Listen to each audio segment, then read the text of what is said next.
Ladies and gentlemen, olá, boa noite. Rio Valley, prazer em vocês já conhecem essa maquete. E hoje eu quero falar um pouquinho com vocês sobre a questão das curvas. Muitas pessoas me perguntam por que e como, magicamente, eu consigo rodar uma Big Boy em uma maquete que tem aproximadamente, vamos lá,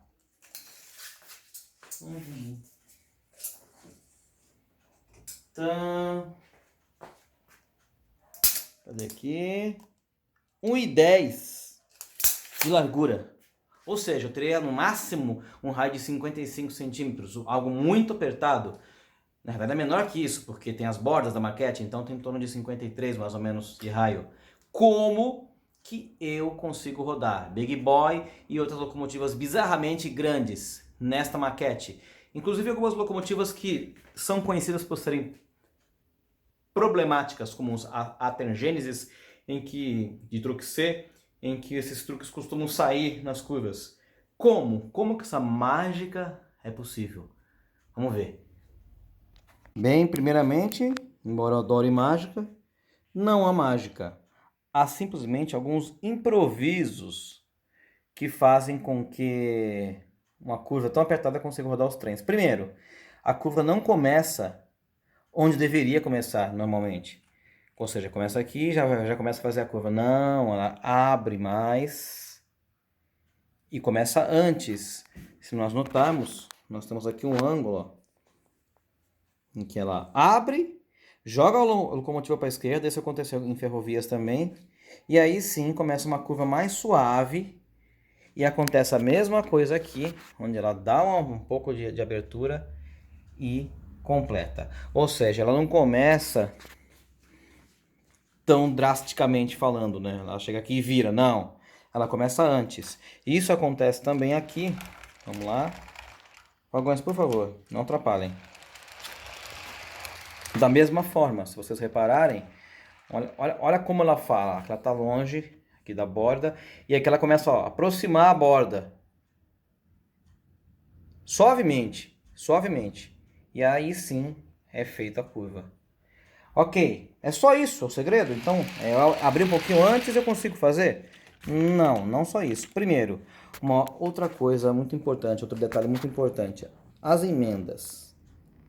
As emendas têm que ser bem alinhadas. Tá? Ah, mas tem um buraquinho aqui, ó, Jonathan. Estou vendo um buraquinho. Não, não tem problema ter esse buraquinho. Isso acontece, inclusive pela dilatação. A questão é estar o trilho alinhado, a parte, especialmente a parte de dentro. Ó. Reparem que aqui, ó, tá bem alinhado. A roda passa sem solavanco. Isso faz com que ela não salte. Olha aqui também. Eu dei uma pequena lixadinha com uma lixa bem fina aqui, tá? Não é legal lixar trilho, mas nesse caso se aplicou. E se aplica. E reparem que, ó, a máquina passa, ela não sente essa emenda, tá? Isso faz com que não haja pulo. Faz com que ela passa constante. E repare, não há cotovelo. O que é cotovelo? Aquele ângulo, né, inclinado que às vezes você faz ao tentar efetuar uma curva muito fechada, o trilho fica assim, ó. Não pode ter isso. Tá? Então aqui ela passa, olha aí. Tranquilamente. Vamos acompanhar um pouquinho mais. Temos mais um outro pedaço ali. Olha aí, ó. Tá? E aqui ela vai indo. Nós vamos ver aqui também tem uma outra emenda. Às vezes eu também costumo fazer isso, especialmente com trilho flexível, ó. Eu, às vezes não deixo as emendas juntas, deixa uma separada da outra, fica mais fácil, porque você consegue manter aqui, ó, uma melhor linearidade aqui na coisa, né? Aqui você não tem a emenda, aqui você tem. Aqui você tem a emenda, aqui você não tem. Tá? Reparem que a emenda fica tranquila, a locomotiva consegue passar sem maiores problemas, e assim ela faz essa curva, ok?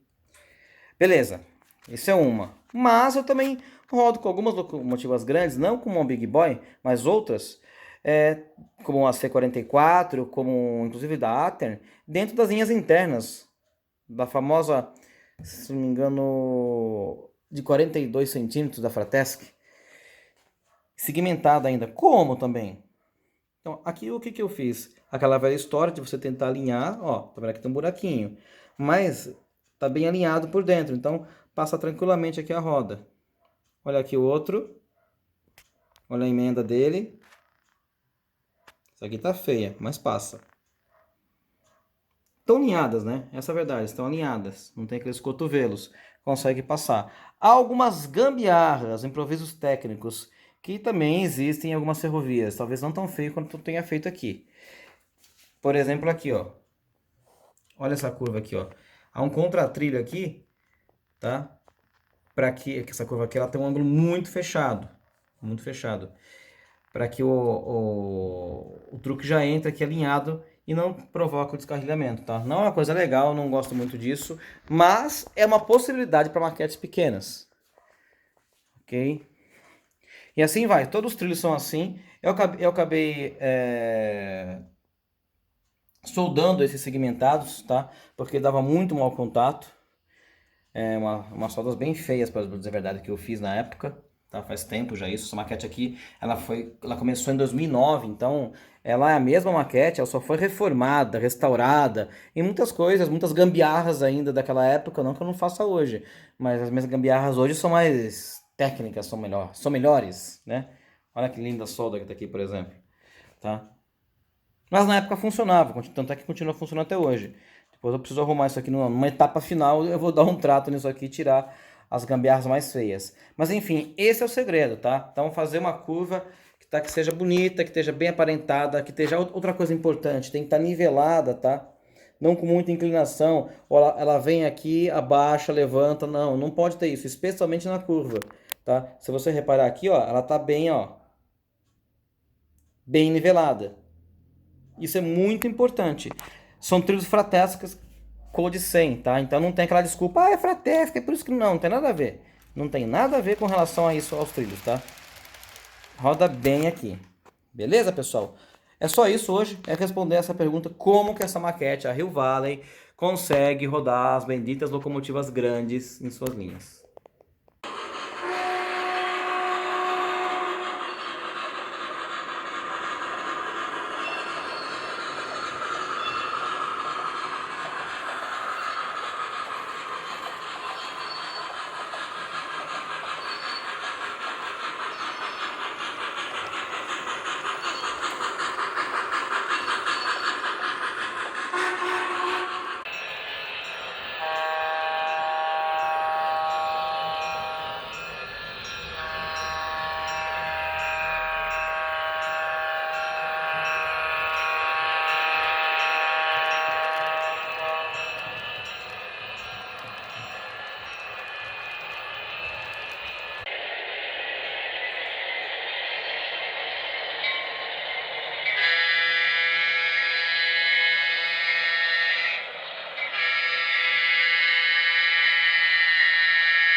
Já que vocês já viram o segredo, né, dá para ter uma ideia como que a Rio Valley consegue rodar locomotivas grandes, como por exemplo uma Challenger e essas outras que apareceram no vídeo, que são respectivamente a Big Boy e depois a Centípede, a famosa Centopeia.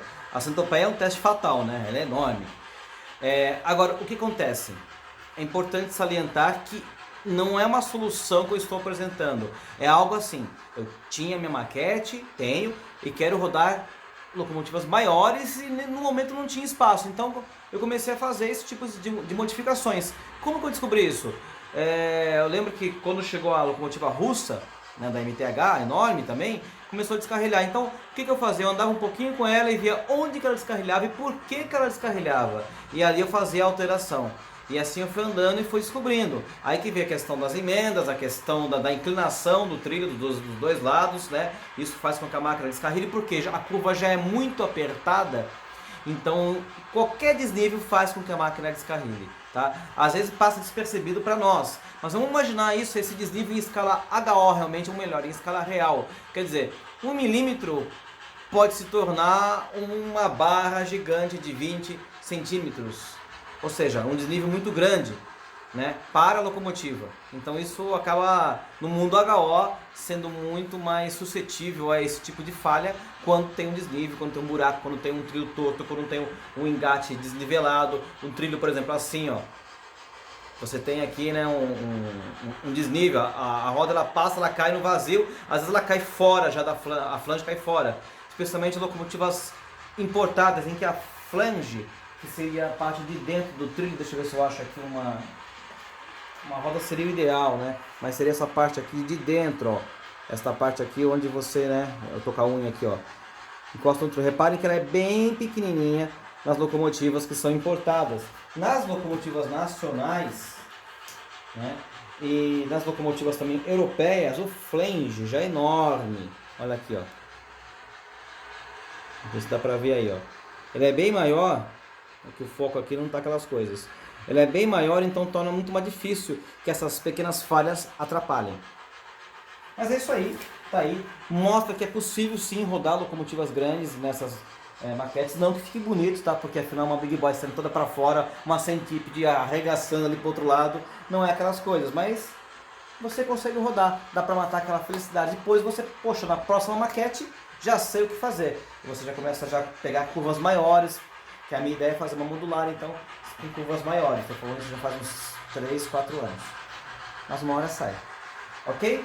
Então é isso aí, tá? Tá aí a maquete rodando para nossa felicidade com máquinas grandes, pequenas, médias e tudo mais. Uma maquete de 1,10 por 2,20 de comprimento com uma linha aqui interna passando aí por cima da maquete. Uma pitadinha para dizer que não apitei, né?